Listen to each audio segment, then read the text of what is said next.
자, 부정적분에 대해서 한번 알아볼 건데요.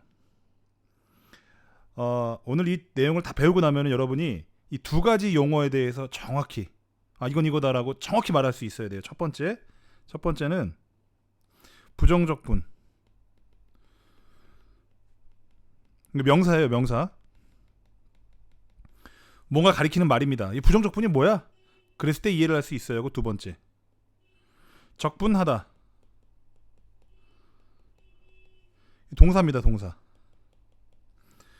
이 동사가 어떤 의미인지를 정확히 아셔야 돼요. 자, 그럼 먼저 부정적분이 뭐냐에 대해서 먼저 설명을 해볼게요. 자, 우리가 미분을 배우고 나서 적분을 배우는 이유가 있어요. 이 적분이라는 말은 새로운 정의가 없고요. 이렇게 돼 있습니다. 정의가 미분의 역연산이에요. 역연산. 그러니까 미분 거꾸로 하면 적분이다, 이런 얘기입니다. 쉽게 한번 예를 들어볼까요? 자, 우리가 x제곱을 미분하면 뭐가 됩니까? 2x가 되죠. 그러면은 정의가 이렇게 되는 거예요. 2x를 적분하면 뭐가 될까? 바로 x제곱이 됩니다.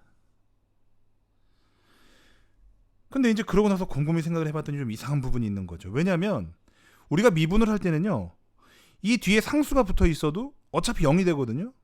그래서 어떤 똑똑한 학생이 쌤, 그러면 x제곱 플러스 5를 미분하면 어떻게 되죠? 치명적이죠. 그죠?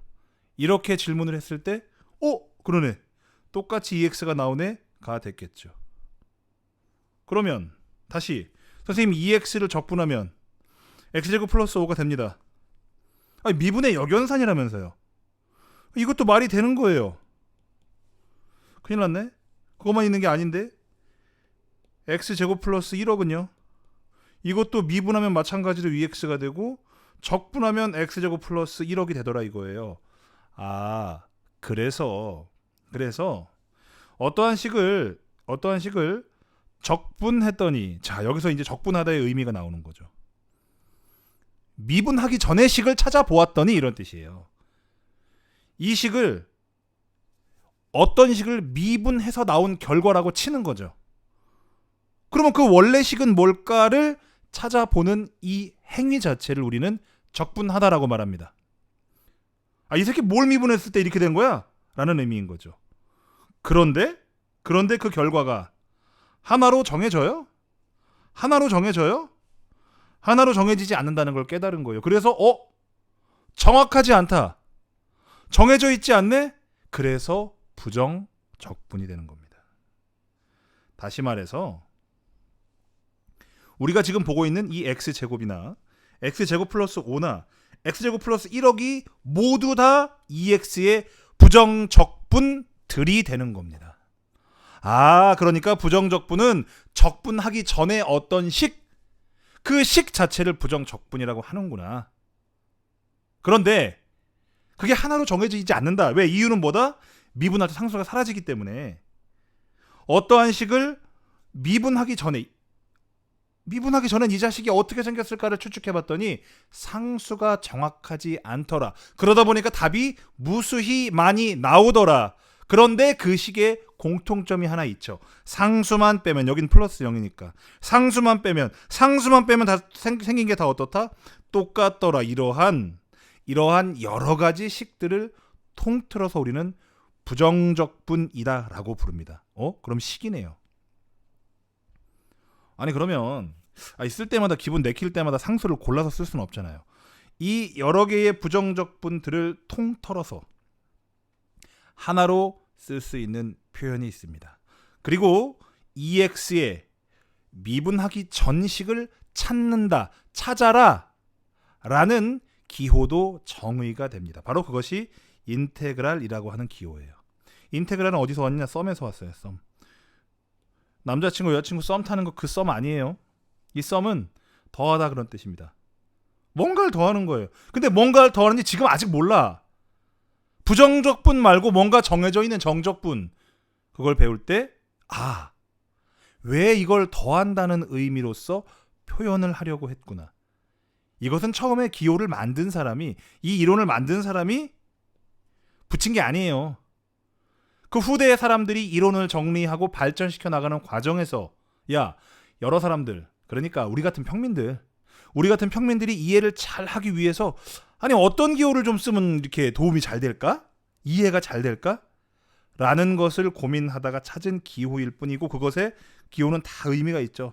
이 수학자들이 친절합니다. 불친절하지 않아요. 단순해요, 그 사람들. 그래서 뭔가 더 하다는 의미이고, 그다음에 이 사이에다 식을 씁니다. EX를 쓰는 거예요. 그리고 잘 아시겠지만 미분을 할 때도 어떤 문자에 대해서 미분을 하느냐에 따라 식이 달라지잖아요. 그러니까 당연히 적분할 때도 문자가 중요해. 그래서 그 적분하는 문자를 뒤에 써줍니다.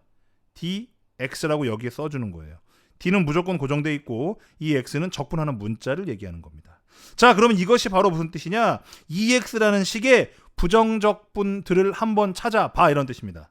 그럼 우린 여기 노란색에 있는 이러한 식들을 여기다 갖다 쓰면 되는데, 제가 선생님이 아까 뭐라고 했냐면 저 수많은 부정적분들, 그 식들을 한 줄로 통칭할 수 있는, 하나로 표현할 수 있는 그러한 식을 쓰겠다고 했어요. 바로 그것이 뭐냐? x제곱까지는 똑같은데 바로 뒤에 뭐가 될지 모르니 적분상수 c라고 표현을 하겠다 이겁니다.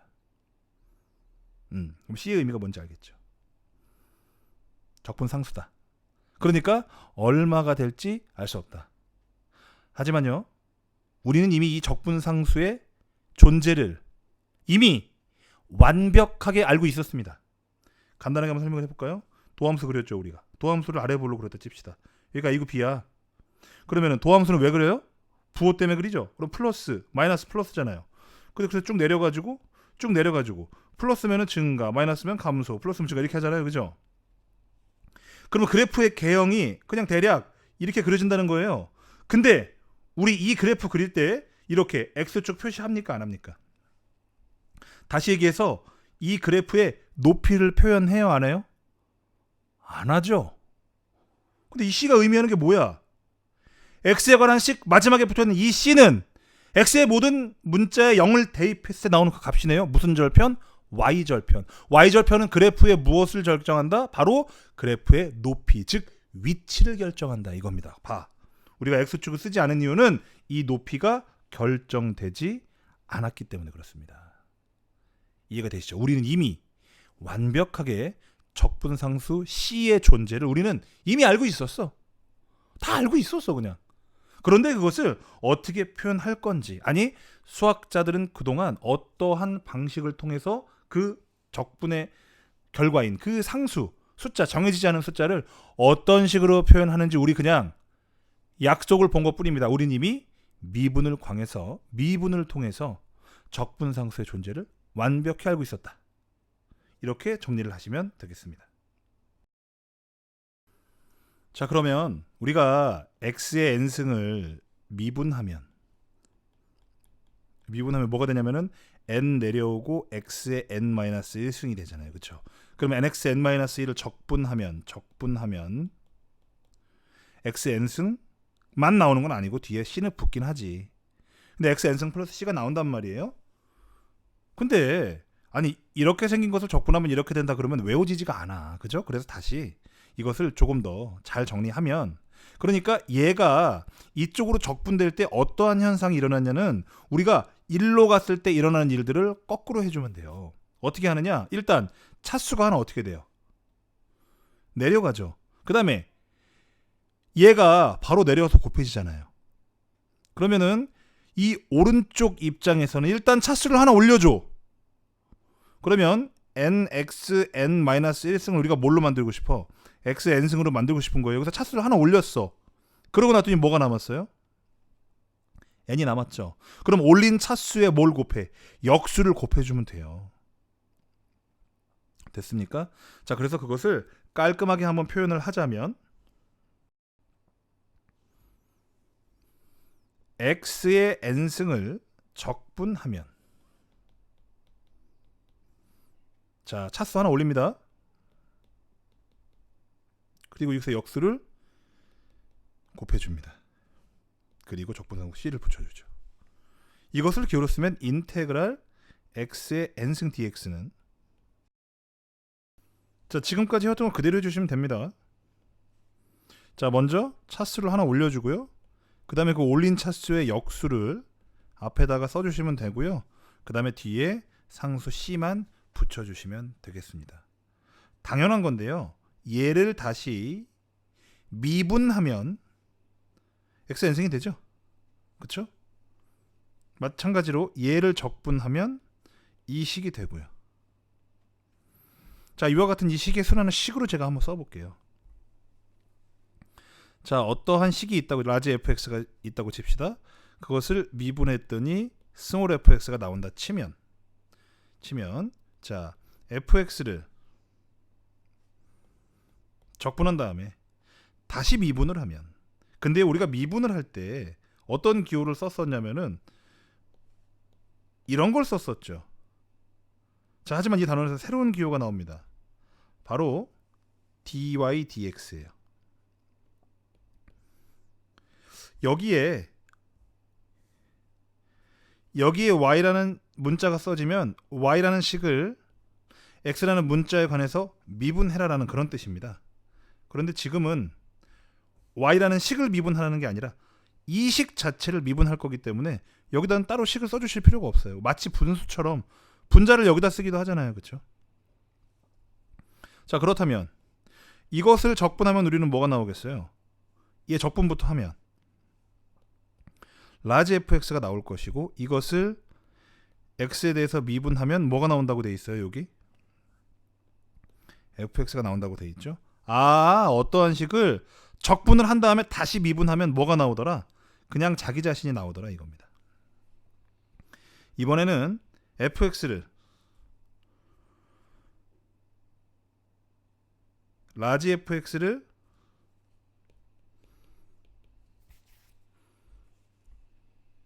미분하고, 그 다음에 이것을 다시 적분하면 이것을 미분했을 때 fx가 나오죠. 그 다음에 fx를 미분하면 라지 fx가 나오긴 하는데 뭐가 붙어야 돼요? 뒤에 c가 붙어야겠죠. 물론 라지 fx에도 상수가 붙어 있을 수가 있습니다. 하지만 또 다른 상수도 만들어질 수 있기 때문에 이렇게 쓰는 거죠. 그래서 어떠한 식을 미분한 다음에 적분하면 자기 자신이 나오는 게 아니라 뭐가 붙더라? 적분상수 C가 붙더라 이겁니다.